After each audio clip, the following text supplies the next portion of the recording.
Hola, ¿qué tal? ¿Cómo están? Bienvenidos a este nuevo estudio de la lección de escuela sabática. Para esta semana estudiamos la lección número 9 y lleva como título Bendito el que viene en el nombre del Señor. Vamos a estudiar a Jesús, al Mesías, en los Salmos. Quédese conmigo, no se mueva, ya casi iniciamos.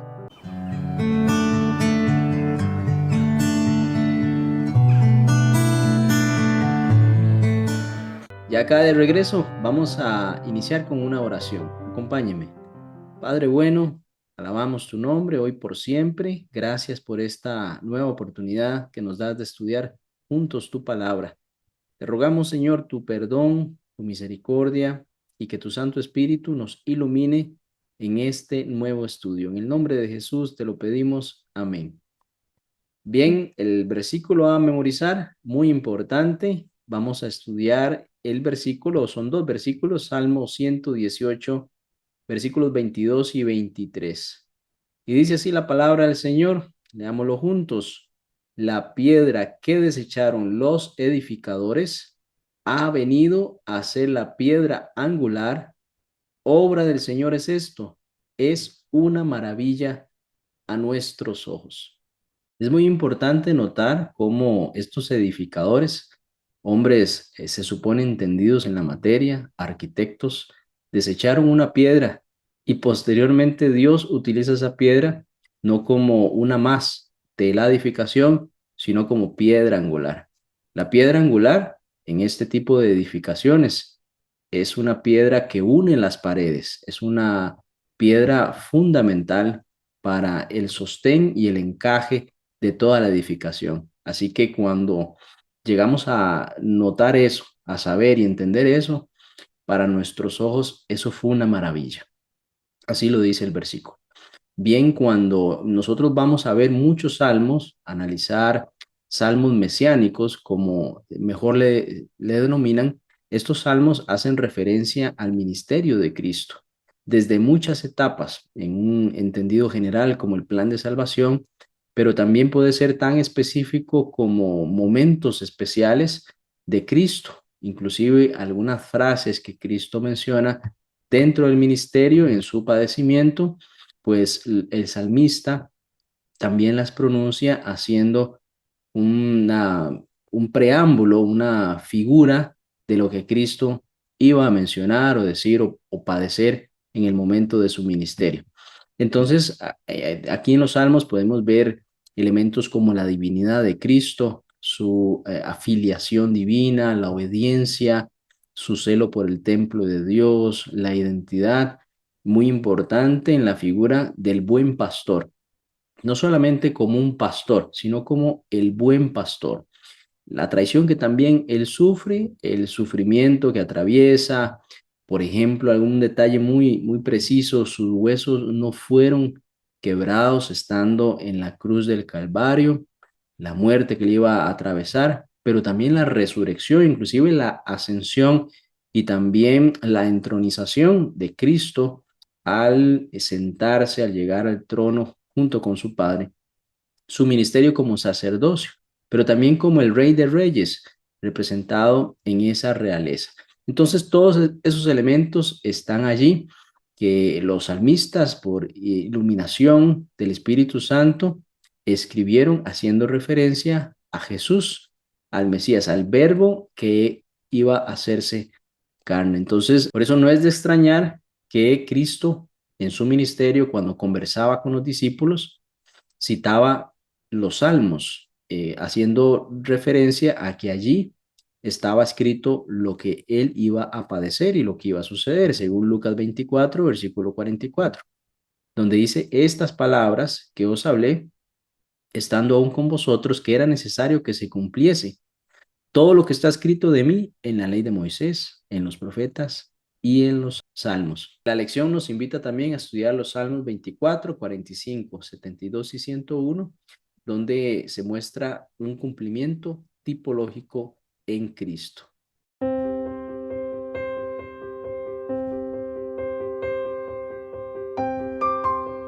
Una de las figuras más emblemáticas y más preciosas de Dios para con sus hijos es cuando es representado como el pastor de sus ovejas. El pastor que tiene especial cuidado por cada una de forma individual de esas ovejitas. Hay muchos salmos que hacen referencia de Dios pastoreando a su pueblo. Me llama mucho la atención cómo alguno de estos salmos que hace referencia de Dios como pastor, lo muestra también previamente como el hacedor de sus ovejas, es decir, como el creador, no solo el que las cuida durante esos momentos en los cuales las ovejas salen a comer y necesitan beber agua y necesitan pues estar allí cuidadas. Por ejemplo, el Salmo 95, versículo 6 dice, venid, adoremos y postrémonos, arrodillémonos delante de Jehová, nuestro Hacedor. Y el versículo 7 dice, porque Él es nuestro Dios, nosotros el pueblo de su prado y ovejas de su mano, si oyeres hoy su voz. Así menciona estos dos versículos. Note que hay una relación estrecha entre Dios creador de esas ovejas, pero también como un Dios sustentador. El Salmo 28:9 dice, salva a tu pueblo y bendice a tu heredad y pastorelas y susténtales para siempre. Así que esa relación de pastor para con sus ovejas muestra también cómo el pastor o Dios desea cumplir todas nuestras necesidades, pero también desea cuidarnos de la fiera, del enemigo que va a estar ahí siempre presto buscando qué ovejita devorar y las cuida de forma individual. También en Hebreos capítulo 13, versículo 20 dice, y el Dios de paz, que resucitó de los muertos a nuestro Señor Jesucristo, el gran pastor de las ovejas, por la sangre del pacto eterno. Aquí muestra también la figura como Cristo vino a rescatar a todas las ovejitas que habían sido descuidadas por pastores que realmente no tenían un interés real por pastorearlas, por cuidarlas, por darle un alimento espiritual. Aquí Cristo presentado como el gran pastor de las ovejas, que tuvo que dar su vida para salvación de su rebaño, de todas las ovejas que habían sido creadas también por su mano. Entonces, la imagen también del pastor divino conduce a José como a un rebaño, dice el Salmo 80, versículo 1, vamos a leerlo, dice, oh pastor de Israel, escucha, tú que pastoreas como a ovejas a José, que estás entre querubines, resplandece. Aquí alude a la bendición posiblemente de Jacob que le dio a su hijo José y representa a Dios como el pastor de Israel. Y entonces así apela a esta gran promesa y bendición que leemos en Génesis capítulo 49, versículo 24, donde dice, mas su arco se mantuvo poderoso y los brazos de sus manos se fortalecieron por las manos del fuerte de Jacob, por el nombre del pastor, la roca de Israel. Hay una referencia o una similitud entre el buen pastor, pues ahí aparece pastor con la P mayúscula y también la roca de Israel y la roca con la R mayúscula, haciendo alusión a un nombre propio, siendo Cristo quien pastorea a su pueblo, siendo Cristo esa roca que vimos en el versículo de memoria que fue desechada por los edificadores, pero llegó a ser piedra angular en la obra del Señor. En el Antiguo Testamento vemos cómo los reyes podían considerarse también pastores de su pueblo. Según 2 Samuel capítulo 5 versículo 2, vemos un ejemplo allí, dice, y aún antes de ahora, cuando Saúl reinaba sobre nosotros, eras tú quien sacabas a Israel a la guerra y lo volvías a traer. Además, Jehová te ha dicho, tú apacentarás a mi pueblo, Israel, y tú serás príncipe sobre Israel. Aquí este título de pastor del pueblo realmente no llegó a ser cumplido por los reyes que tuvo el pueblo de Israel. Realmente fallaron bastante en pastorear al pueblo. Más bien muchos de esos reyes desviaron al pueblo por seguir otros dioses, por mezclarse con naciones paganas, no fueron lo suficientemente diligentes y comprometidos siendo un líder espiritual, aunque los sacerdotes del pueblo eran realmente los líderes espirituales. El rey tenía gran influencia en las decisiones que tomaba su pueblo. Por eso este título realmente no fue cumplido como Dios hubiese querido. Así que el único que se merece el título de pastor cuidando a su pueblo, se lo merece el Señor Jesús por ser él el buen pastor, como se menciona en Juan capítulo 10 y versículo 11, donde dice, yo soy el buen pastor da su vida por las ovejas. Es así el amor que tiene el pastor por sus ovejas, que no tiene reparo en luchar contra una fiera y peligrar su vida por salvar a esa ovejita que está en peligro. Así es Cristo, vino a dar su vida por usted y por mí. Por eso se le llama el buen pastor, ese amor incondicional. Esa entrega solamente Cristo la ha hecho como buen pastor. En Juan capítulo 10 y versículo 4 menciona una característica entre el buen pastor y sus ovejas que muestran una relación entre el pastor y cada una de ellas, pues dice que cuando ha sacado fuera todas las propias de las ovejas, va delante de ellas y estas ovejas le siguen porque conocen su voz. Puede ser que la ovejita no esté viendo al pastor, pero le escucha y eso es suficiente para seguirle. El versículo 27 dice, mis ovejas oyen mi voz y yo las conozco y me siguen. Refleja una relación personal, refleja un cuidado íntimo entre el pastor y su ovejita. Quiere decir que la ovejita ha pasado tiempo con el pastor ha pasado tiempo con la ovejita. Eso es muy importante porque es la forma en poder discernir en medio de la dificultad, de la oscuridad, de quizá un pequeño extravío. Con solo escuchar la voz del pastor, la ovejita se puede ubicar otra vez. También, en caso de que otro pastor, un falso pastor, quisiera llamarla, la ovejita va a estar atenta y va a saber que esa no es la voz de su pastor y no va a atender a ella. Por ejemplo, en los días actuales, en el Medio Oriente, los pastores pueden dividir sus rebaños y entremezclarse entre sí las ovejitas, pero con solamente el pastor hacer un llamado a sus ovejas, ellas rápidamente se apartan del conglomerado de ovejitas y van y siguen a su pastor porque ellas reconocen esa voz. En la experiencia cristiana, el reconocer la voz de Jesús es una relación personal que tenemos con Él. Así también hay muchas personas que hoy en diferentes denominaciones estudian sinceramente y cuando Jesús llame a todas esas ovejitas a un rebaño, van a reconocer la voz de su pastor. Entonces, mis hermanos, muchas veces también el rebaño de Dios puede sufrir diversas aflicciones. Puede ser que en medio del día venga una tormenta y todas las ovejitas pues necesitan refugiarse, necesitan estar a salvo. Puede ser que usted y yo estemos atravesando situaciones difíciles dentro de la iglesia, dentro del rebaño del Señor o quizá tal vez en su casa. Sin embargo, el buen pastor nunca nos va a abandonar, nunca va a abandonar a sus ovejas, siempre va a tener especial cuidado por ellas. Y si alguna de ellas, por ejemplo, se ha descarriado, el pastor mismo va a buscarla y desea salvarla, y desea reincorporarla de nuevo a su redil.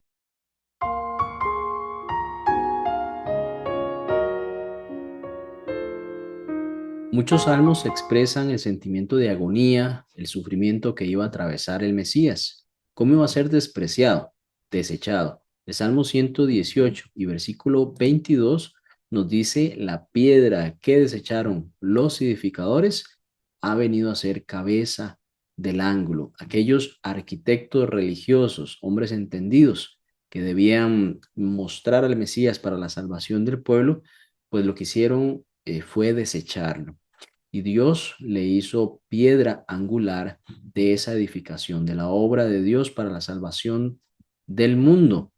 Fue fundamento y pues contrario a lo que habían hecho los hombres, el pueblo de Israel, los líderes, que lo desecharon y lo despreciaron. Despreciaron sus enseñanzas, despreciaron el ministerio de Cristo. El Salmo 22 también hace referencia a el sentir de Cristo cuando recibió todo el peso del pecado bajo sus hombros, pues dice, Dios mío, ¿por qué me has desamparado? Esas palabras las pronunció Cristo cuando sintió esa separación con su Padre, porque, dice la Escritura, se hizo pecado por usted y por mí. Al leer detenidamente el Salmo 22, podemos entender que muchos de los aspectos que están ahí plasmados no corresponden necesariamente a la vida de David como rey, sino que se refieren a una profecía mesiánica, es decir, lo que el Mesías iba a pronunciar. Ese tormento de la separación de su padre que sufrió Cristo al hacerse pecado, pues eso es lo que hace el pecado con los seres humanos, nos separa de Dios. Por eso, por medio de Cristo, podemos obtener de nuevo esa reconciliación. Cristo también sintió una separación con su Padre a causa del pecado que estaba cargando. Y aunque estas palabras de Cristo son bastante explícitas acerca de su sentir de la separación o el abandono que siente por parte del Padre, es importante recordar Juan capítulo 1, versículo 1, donde menciona que en el principio era el Verbo y el Verbo era con Dios y el Verbo era Dios, mostrando la eternidad de Dios y el Hijo en esa relación que son uno solo, como dice Juan capítulo 10, versículo 30, yo y el Padre uno somos. El pecado estaba haciendo que Cristo sintiera una separación con respecto a su Padre por precisamente ese efecto que el pecado hace con los seres humanos. Más sin embargo, ni siquiera el sufrimiento, ni siquiera las profundidades del dolor que estaba atravesando Cristo pudieron romper esa unidad entre el Padre y el Hijo, pues en ese total abandono que sentía Cristo, Él se encomienda incondicionalmente al Padre a pesar de pues esa desesperación en la cual él se enfrentaba. Leamos un texto del Deseo de todas las gentes en la página 701. Dice, sobre Cristo como sustituto y garante de nosotros, fue puesta la iniquidad de todos nosotros, fue contado por transgresor, para que pudiese redimirnos de la condenación de la ley. La culpabilidad de cada descendiente de Adán abrumó su corazón. La ira de Dios contra el pecado, la terrible manifestación de su desagrado por causa de la iniquidad, llenó de consternación el alma de su Hijo. Aunque el mayor dolor que atravesaba Cristo en esos momentos era esa separación con respecto a su Padre por el pecado que él estaba cargando, siendo que fue contado como uno de los transgresores, como uno de los malos, y la ira de Dios estaba sobre él por los pecados de todo el mundo, también Cristo tuvo que soportar pacientemente las burlas, las injurias, las provocaciones, las tentaciones de los que estaban alrededor de él, diciéndole, si tú eres el Hijo de Dios, desciende de allí, baja y sálvate a ti mismo. Uno que estaba junto a la cruz le decía para que él pues actuara no solo en favor de él, sino también en favor de los que estaban allí crucificados con él. Y así este Mesías rechazado se convirtió en la fuente de salvación de Dios para el mundo entero después de su resurrección de los muertos al tercer día.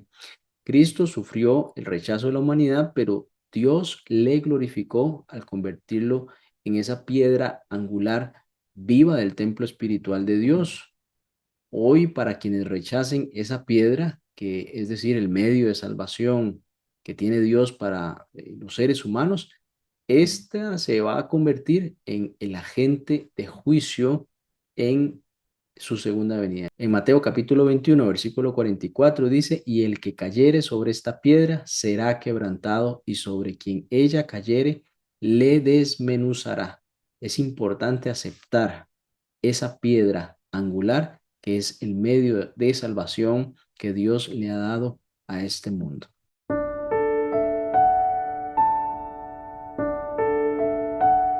En la Biblia encontramos que Dios hace pactos. También hizo un pacto con David, al que la palabra dice que era conforme al corazón de Dios. El pacto que hizo Dios con David era sostener eternamente su linaje y también la prosperidad del pueblo de Dios. Por supuesto que esta prosperidad iba asociada a guardar los mandamientos de Dios, a no adorar otros dioses y tener costumbres paganas que estaban lejos de los mandamientos del Señor. Así que aún así, David cometió muchos errores, siendo uno de los reyes más devotos y conforme al corazón de Dios. David también se equivocó y Dios pues se aparta en ese momento de rebeldía de sus hijos y pues vienen las consecuencias, no necesariamente porque Dios manda un castigo en sí, sino cuando nosotros desobedecemos la ley de Dios, pues tenemos consecuencias basados en esas acciones, es decir, el cerco protector que Dios tenía para con nosotros no está, pues quisimos brincarnos esa baranda y allí es donde vienen las consecuencias y el castigo, en este caso, el pueblo de Israel al mezclarse con otras naciones, a adorar otros dioses, pues lo que hacía era que las otras naciones se señoreaban sobre el pueblo que había sido llamado a ser cabeza y no cola. Bueno, terminaba siendo cola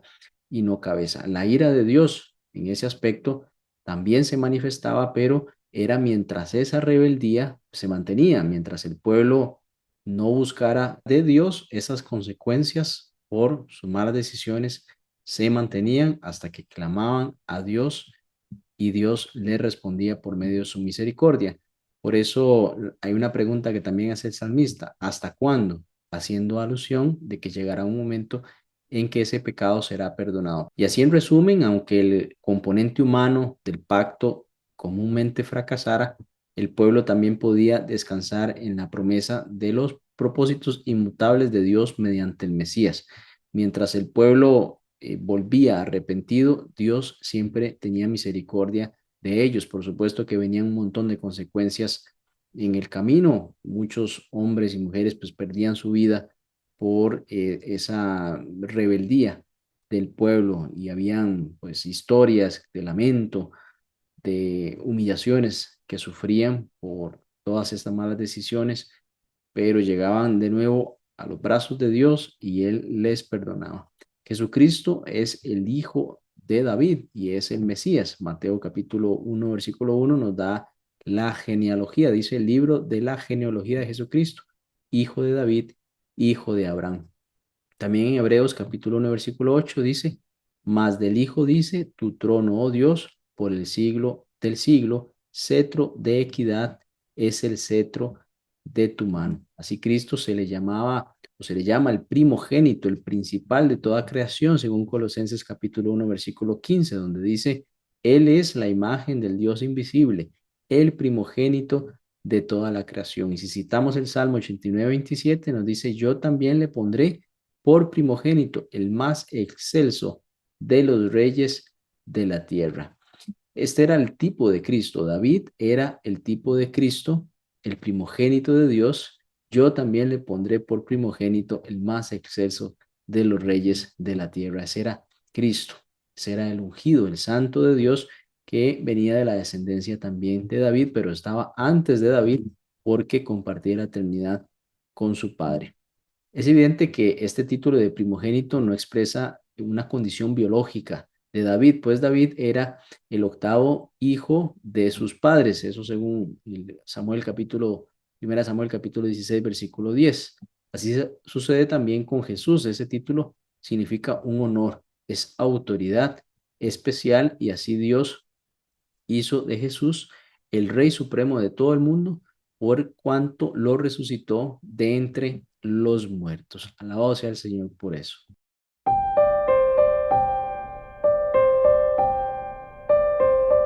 Algunos salmos nos muestran al Mesías siendo coronado, recibiendo toda gloria y honra como Rey de Reyes, sentándose junto a su Padre y recibiendo los mismos honores. Vemos cómo Cristo también tendrá la victoria absoluta sobre sus enemigos. Dice el Salmo 110, versículo 1, dice, Jehová dijo a mi Señor, siéntate a mi diestra hasta que ponga a tus enemigos por estrado a sus pies. Y el Salmo capítulo 2 versículo 9 dice, los quebrantarás con vara de hierro, como vasija de alfarero, los desmenuzarás. Estos versículos nos muestran cómo el Mesías, ahora como rey, tiene toda autoridad y poder para ejecutar juicios y también recibir recompensa y pagar conforme a las obras de quienes lo han aceptado como Mesías, pero también como rey de reyes y señor de cada uno de nuestros corazones. Esta vara la llevaban originalmente los líderes tribales, la que menciona aquí el Salmo capítulo 2 y versículo 9, la vara de hierro. Esta vara la llevaban originalmente, como les menciono, los líderes tribales como un símbolo de la tribu. Pueden hacer referencia a Números capítulo 17, versículo 2 al 10. Esta vara de Cristo procede de Sión porque representa en sí al pueblo de Sión y esa vara es un símbolo de juicio divino que pone fin al dominio del mal y representa el reinado sin rival de Cristo. Es una señal de autoridad sobre cualquier otro poder, sea aquí en la tierra, inclusive en las potestades del mal.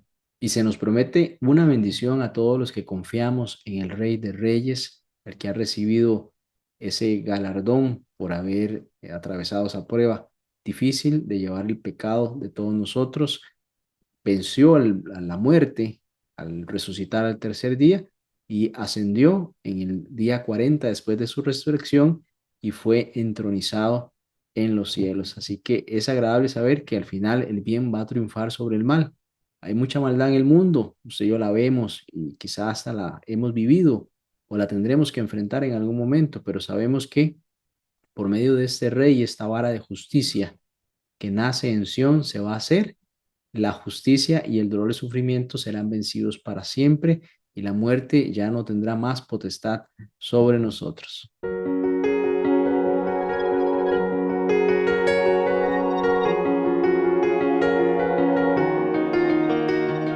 Cristo recibe tres títulos. El primero, como Mesías, como el Hijo de Dios, el Cordero que quita el pecado del mundo. El segundo, como Rey de Reyes y Señor de Señores. Se sienta en el trono y recibe los mismos honores que su Padre. Y el tercer título, como el Sumo Sacerdote, el que puede interceder para con Dios y nuestra situación aquí en la tierra. Este título fue dado en el Salmo 110, versículo 4 al 7, donde dice, juró Jehová y no se arrepentirá. Tú eres sacerdote para siempre, según el orden de Melquisedec. El Señor está a tu diestra, quebrantará a los reyes en el día de su ira. Cristo pudo haber triunfado en la cruz del Calvario y ser entronizado luego de su resurrección en los cielos junto a su Padre. Y allí pudo haber terminado una historia, pues, de victoria, dado que Cristo venció. Pero después de allí Dios se preocupa y en el plan eterno y en el plan perfecto, junto con su Hijo y su Santo Espíritu, nos presenta a nosotros la posibilidad de acceder constantemente al cielo para ser redimidos bajo el ministerio ahora del sumo sacerdocio que está haciendo Cristo por usted y por mí. Es decir, el plan de redención se ha manifestado desde la llegada del Mesías, desde la entronización de Cristo, siendo victorioso sobre la muerte, sobre el pecado, y nos da a nosotros la potestad inclusive de enfrentarnos en nombre de Jesús a las huestes del mal y también poder acceder al cielo para confesar nuestros pecados, siendo Cristo nuestro abogado, pero también ese sumo sacerdote que hacía expiación por el pueblo representado aquí en el santuario terrenal. Allí Cristo nos convenía, tal sumo sacerdote que era santo, perfecto,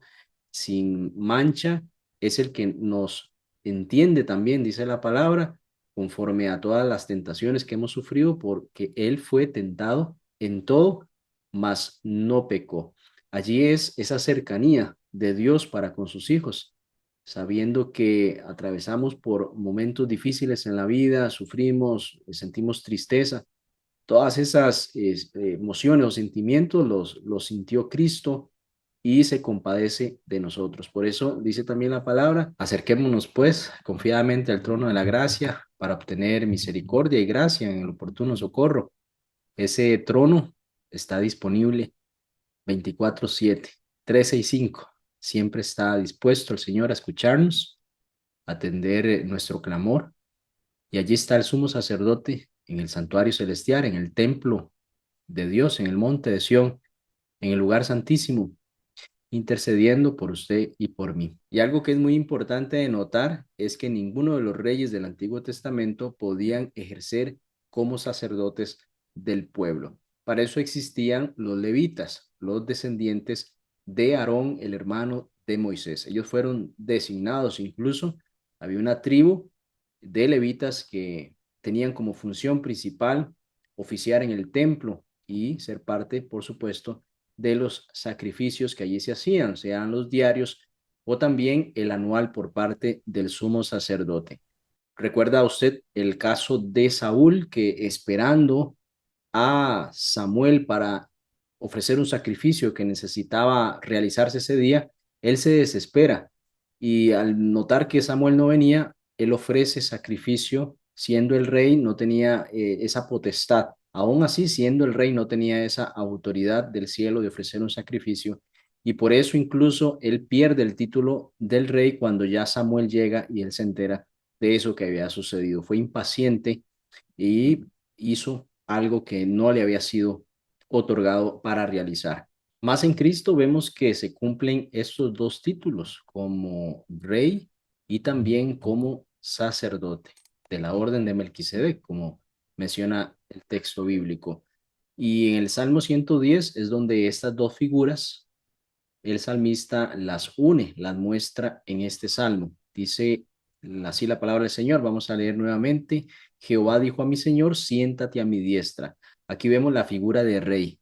Aquí vemos la figura de Cristo llegando al trono con su Padre y recibiendo los mismos honores, hasta que ponga a tus enemigos por estrado de tus pies. Llegará el momento en el cual, en la segunda venida de Cristo, las personas y todos los reyes de la tierra que han rechazado a Jesús, al Mesías, pues serán puestos al estrado de los pies de Cristo.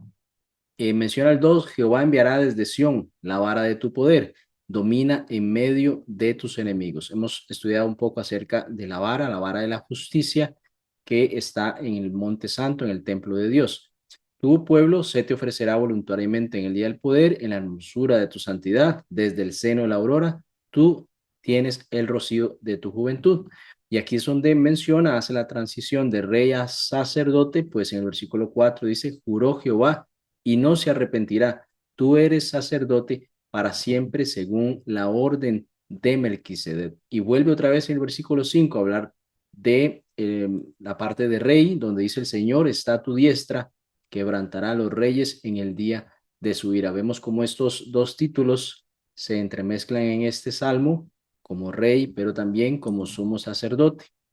Y vemos cómo en el Antiguo Testamento nunca se habla del rey David ni de otro rey israelita como poseedor, entonces del sacerdocio, según del orden de Melquisedec, excepto aquí en este Salmo 110. Y la razón por la cual se utiliza a Melquisedec como un ejemplo del sacerdocio y el reinado de Cristo es porque justamente Melquisedec era rey de Salem y también sacerdote del Dios Altísimo.